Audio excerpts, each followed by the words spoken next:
YouTube, what is going on? It's the Nail Talk 23. I'm back with another video. Before we get into the video, YouTube, I need you to hit the like, comment, and subscribe button. Turn that post notification bell while you at it. We got a true crime story. We back with, Anna Sauls. I love watching her channel. Her shit be lit though. I ain't gonna lie. She had hella stories and shit. But today we got the 10-year-old who was shot to death by an angry driver. Let's get straight into it.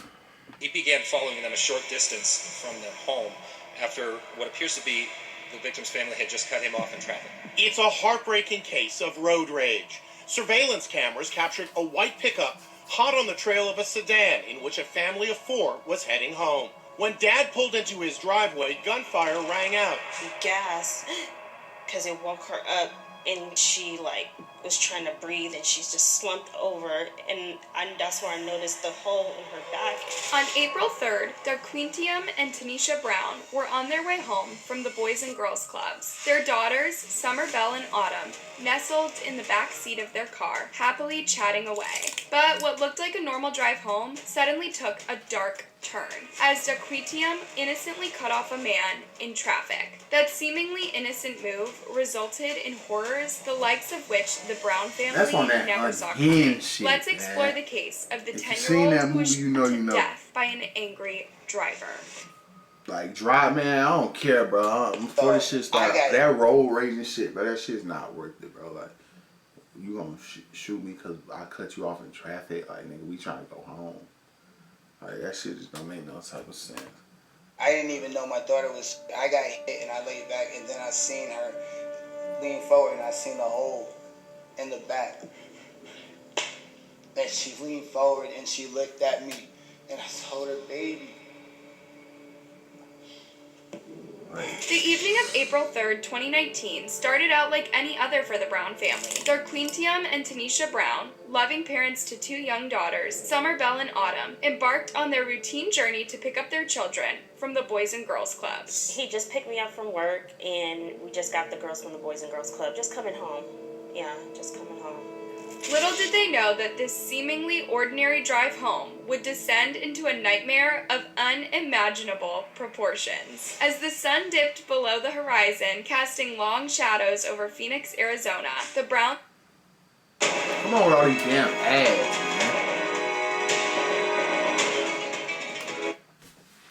The Browns' family sedan merged into the flow of traffic. Darquintium behind the wheel made an innocent maneuver, changing lanes to get ahead. It was a common sight on the bustling streets, part of daily life in the city. However, at that moment, the stage was unwittingly set for an unforeseen and chilling turn of events. A white pickup truck, large and imposing, found itself suddenly cut off by the Brown sedan. The driver of the pickup, a young man with a face twisted by anger and resentment, watched as the sedan slid into the lane in front of him.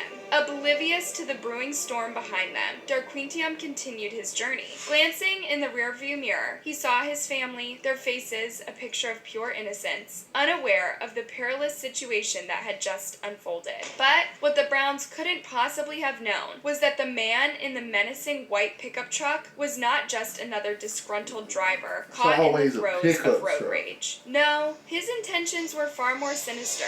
His desires driven by an insatiable thirst for vengeance. Unbeknownst to the Browns, this angry man trailed them relentlessly, his mind seething with malice and fury. With every passing mile, he stewed in his anger, nursing an evil plan that would soon shatter the tranquility of their lives in the most horrific manner.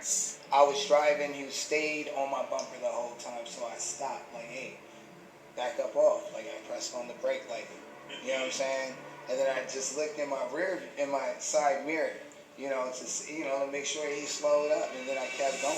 Though the man slowed down for a bit, he soon picked up the pace and resumed his trailing of the Browns. As the minutes ticked by, the tension in the pickup truck grew like a dark, foreboding storm cloud. Hatred and vengeance boiled within him, masking any rational thoughts that may have remained. The lines between sanity and madness blurred as he fixated on the taillights of the brown sedan, vowing to exact a terrible revenge. He began following them a short distance from their home after what appears to be the victim's family had just cut him off in traffic. The Browns, however, remained blissfully unaware of the danger that was drawing ever closer. Man. The city lights danced in the evening darkness Some as they crazy turned into people their in this own world. driveway, believing that safety and solace awaited them at home. Unfortunately for them, the man in the white pickup truck had decided that this was his moment to unleash the full force of his dark intentions. While we drove, I turned into the driveway, and he was behind me the whole time, okay, on me. I turned into the driveway, and when I turned, it was like he turned like this. Suddenly, Darquinium knew something was wrong. The man had almost turned into his driveway with him. He decided to get out of his car and confront the man, and that moment was filled with tension. An eerie silence hung in the air, heavy with the impending doom that neither they nor anyone else could sense. So I said, what is he doing? So my wife was like, so I get out the car and said, what's up? At the same time, Tanisha also got out of the car to see what was going on, and what she saw sent chills down her spine. She vividly recalls locking eyes with the man, his eyes unnaturally dilated, his demeanor teetering on the edge of something utterly deranged. And then he automatically starts shooting. Tires screeched, glass shattered, and the night air was filled with screams of terror and agony. The man's rage knew no bounds, and he unleashed it with a ferocity that left a trail of devastation in its wake. Summer, the Browns' innocent 10-year-old daughter, found herself caught in the crossfire of this inexplicable horror. So I got hit. I didn't even know my daughter was. I got hit, and I laid back, and then I seen her lean forward, and I seen the hole in the back. That she leaned forward and she looked at me, and I told her, baby. As the echoes of that dreadful moment echoed through the neighborhood, the man fled the scene, leaving behind a family shattered and a community in shock. Their daughter, Summer, once a vibrant symbol of childhood innocence, now slumped forward in the back seat of their car, a heartbreaking sight that chilled them to their bones. The eerie stillness wrapped around their vehicle like a suffocating cloud. Their world, once so familiar and comforting, completely shattered. Darquintium and Tanisha's cries for help sliced through the night air. Neighbors, startled from the tranquility of their own peaceful evenings, instinctively rushed to their side. Their neighbors quickly called 911, their urgency a stark contrast to the once peaceful atmosphere of this suburban area. Their frantic cries for help were not easily understood by the dispatcher. It didn't take them long to arrive at the scene of the crime. Summer and Darquintium were quickly transported to the hospital, their fates hanging in the delicate balance between life and death. In the dimly lit corridors of the emergency room, the battle between life and death played out with intensity. Darquintium luckily emerged with injuries that, while serious, were not life-threatening. Summer, on the other hand, would not be so lucky. The hospital staff, their faces etched with worry, did everything they could to save little Summer's life. Unfortunately, all of their efforts proved unsuccessful, and Summer Brown did not make it. Tanisha and Autumn, though physically fine, suffered from wounds that cut far deeper than flesh and bone. Emotionally scarred by the night's horrors, they faced an uncertain and forever changed future. You see, Autumn had witnessed the entire thing. She was right next to her sister when she was My daughter seen the whole thing because she was sitting right next to her, and she said, I knew she was going because I see her eyes roll back in the back of her head. My inspiration is just Alright, now, just think about what trauma her sister gotta go through for the rest of her life. Like, come on, man. Like, come on, bro. Like, that shit. While just the don't be Browns making were no at the sense. hospital, law enforcement descended upon the crime scene with determination. They combed through the area, their flashlights piercing the shadows, seeking clues that might lead to the sinister suspect. Fortunately for them, Darquintium remembered every chilling detail from that evening amid the chaos and devastation. His memory became a lifeline, offering investigators a meticulously detailed description of the man in his vehicle. It was a slender thread of hope, fragile yet potentially capable of unraveling the mystery and offering closure to the Browns. The police, unwavering in their commitment, wasted no time. They embarked on their quest for justice. They immediately discovered surveillance footage that confirmed the Browns' harrowing account of the man tailing their car.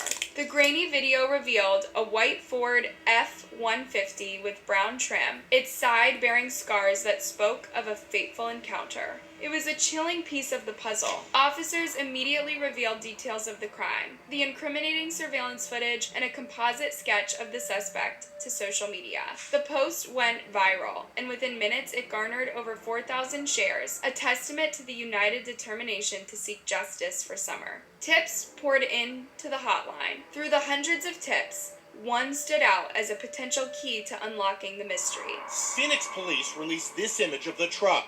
Note the specific damage in the rear. This sketch of the suspect was also released.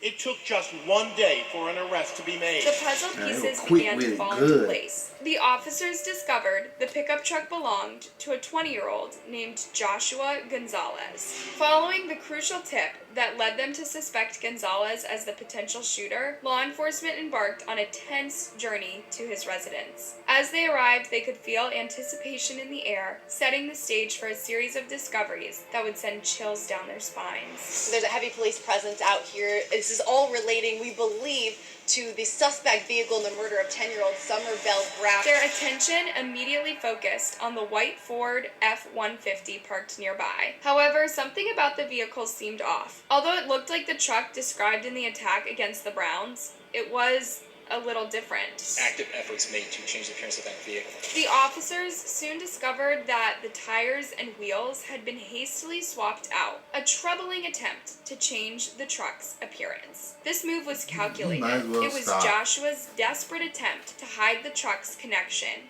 to his sinister crime. But despite his attempts at deceiving the authorities, the officers remained determined. With unwavering determination, they carefully inspected the truck, uncovering critical clues that linked it to the dark events of that fateful night. The tension escalated as officers, armed with a search warrant, entered Joshua's home. They carefully searched through every inch of the house, looking for more clues that would expose Joshua as the perpetrator of the horrific act of violence. Their search yielded a chilling revelation as they came upon the very wheels and tires captured in the incriminating video.